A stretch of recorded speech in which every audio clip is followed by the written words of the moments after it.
একটি মাত্র কুঁড়ে ঘর, কাঠের তৈরি চৌকিতে এলোমেলো কাপড়, দুমড়ে মুচড়ে থাকা চৌকির উপর ঝুলছে মশারি। ছনের বেড়ার ফাঁক দিয়ে দিনের আলোর ঝলকানি এসে পড়ে মাটির মেঝেতে, সেখানে পেপারের উপর সাজিয়ে রাখা বইয়ের স্তূপ।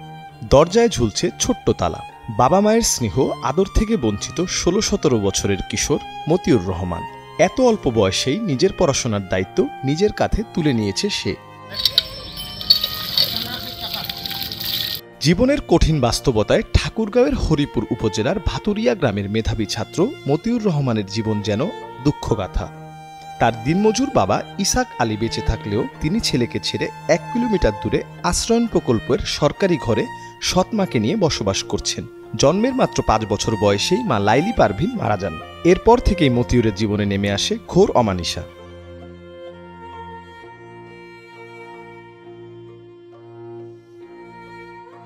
বেঁচে থাকা আর সংগ্রামী শিক্ষা জীবনে এইচএসসি পাশ করে ভর্তি পরীক্ষায় প্রস্তুতি নিচ্ছেন মতিউর। বাবা মা পাশে নেই, একমাত্র ছনের ঘরে একাকিত্ব জীবনযাপন করছে সে। অর্থ অভাবে পড়াশোনা চালিয়ে নিতে হিমশিম খেতে হয় প্রতিনিয়ত। কখনো মাঠে কাজ করে, কখনো প্রাইভেট পড়িয়ে উপার্জন করে লেখাপড়ার খরচ চালায়। কোনোদিন খাবার জোটে, আবার না খেয়েও কাটাতে হয় রাত। এবারের ঈদ উল ফিতরেও নতুন জামা জোটেনি তার কপালে। ছেলেটি অত্যন্ত মেধাবী এবং ওর মা নাই, বাবাই তাকে লালন পালন করে এবং সৎ মা।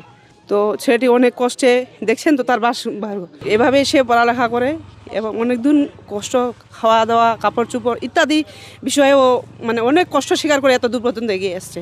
আপনারা যদি একটু সহযোগিতা করেন তাহলে সে আরও ঊর্ধ্বতম জায়গায় যেতে পারবে। দেখলাম যে একটা ছেলে খুব গরিব অসহায়, তার আর্থিক অবস্থা খুবই অসহায়। সে লেখাপড়া অনেক ভালো, তার লেখাপড়া যোগাইতে অনেক কষ্ট হচ্ছে তার বাবার, এবং তারও খুব কষ্ট হচ্ছে লেখাপড়া করার জন্য। আমি সরকারের কাছে এবং গ্রামবাসীর কাছে আবেদন করতেছি যে ছেলেটা সুন্দরভাবে লেখাপড়া করতে পারে, সবার কাছে কামনা করছি। পড়ালেখা খুব ভালো, পড়ালেখা ভালো, ছলাকে পড়া হয় ভালো, যেটাই সব রেজাল্ট ভালো, সব পড়তে খানতে রেজাল্ট ভালো। আসলে বলতে এই মতিউর ছেলেটা অনেক কষ্টে জীবন যাপন করতেছে, কে প্রাইভেট পড়াচ্ছে, অভাবের সংসার তা দিয়ে মানে টুকটাক চলতেছে আর কি। কাজও করে, খেতে যখন মানে টাকা যাই দেয় আর এই লেখাপড়া করে কষ্ট হয়, কষ্ট করে খায়। ওর বাবা তো মজুরি কাজ করে, ও দিতে পারে না। ওদের জায়গা জমিও নাই, ওদের কিছুই নাই। মানুষের জমিতে একটা ঘর উঠায়, টাটের ঘর উঠায় থাকে। ছেলেটা পার্শ্ববর্তী আমাদের বাড়ি। ছেলেটা খুব কষ্ট করে লেখাপড়া করে, মানে চলতে ফিরতে সব সময় বই হাতে থাকে, তাই মানে তার মানে খুব অসহায় ছেলেটা।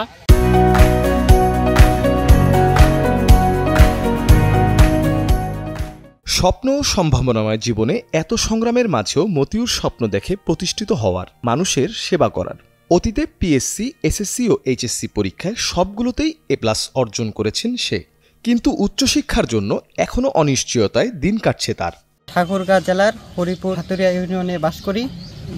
2016 সালে গড়ভবানীপুর সরকারি প্রাথমিক বিদ্যালয় থেকে পিএসসিতে জিপিএ 5 অর্জন করি। 2022 সালে ভাতুরিয়া হাই স্কুল থেকে এসএসসিতে জিপিএ 5 অর্জন করেছি। সর্বশেষে আমি 2024 সালে মুসলিম উদ্দিন সরকারি কলেজ থেকে এইচএসসিতে জিপিএ 5 অর্জন করেছি। আপাতত আমি বাড়িতে থেকেই প্রিপারেশন নিচ্ছি। প্রাইভেট পড়ার তো টাকা নাই, প্রাইভেট পড়তে যেতে পারছি না। আমাদের জায়গা জমিও নেই আমাদের। আমি একটা খড়ের ঘরে থাকি পাস করে, সেই ঘরের অবস্থাও খুব খারাপ। আমার পড়ালেখা করতেও অনেক কষ্ট হয়, কারণ আমার বাবা একজন দিনমজুর। সে পড়ালেখার খরচ আমাকে দিতে পারে না, তাই আমাকেও মাঝে মধ্যে মাঠে কাজ করতে যেতে হয়। অনেক কঠোর পরিশ্রম করে মাঠে কাজ করে এই পর্যন্ত পড়ালেখা করে। এখন সামনে আমার অ্যাডমিশন টেস্ট, বিশ্ববিদ্যালয়ে গিয়ে ভর্তি পরীক্ষা দিতে হবে। সামনে আমার রাজশাহী বিশ্ববিদ্যালয়ের পরীক্ষা আছে। আমার মতিউর আমার ছেলে অভাবে খুবই, টাকা পয়সা অভাবে খুবই কষ্ট হয়। আমার ছেলেকে পয়সা অভাবে লেখাপড়া করাতে সরকারের সাহায্য যেত। সরকার টাকা টুকা দিলে তাহলে মতিউরকে লেখাপড়া করা শেখাতো। অসুস্থ হয়ে যায়, আর ইসাক ঠিকমতো চিকিৎসা করতে পারেনি বলে এখন ওর মা টাকার অভাবে ও চিকিৎসা করতে পারেনি, মারা যায়। মারা যাওয়ার পর ও দাদির কাছে থাকে, ও দাদির কাছে বড় হয়। দাদির কাছ থেকে ওখানে ওই ফাজিলপুর প্রাইমারি স্কুলে ওখানে লেখাপড়া করে। সরকারি বা বেসরকারি সহযোগিতা পেলে মতিউরের জীবন বদলে যেতে পারে। শিক্ষা ও বাসস্থানের নিশ্চয়তা পেলে স্বপ্ন পূরণের পথে এগিয়ে যেতে পারবে সে। তাই সমাজের বিত্তবান ও সংশ্লিষ্ট সংস্থাগুলোর এগিয়ে আসা জরুরি বলে মনে করছেন সচেতন মহল। শফিকুল ইসলাম শিল্পীর পাঠানো তথ্যচিত্রে মির্জা সানোয়ার হোসেন, কালের কণ্ঠ।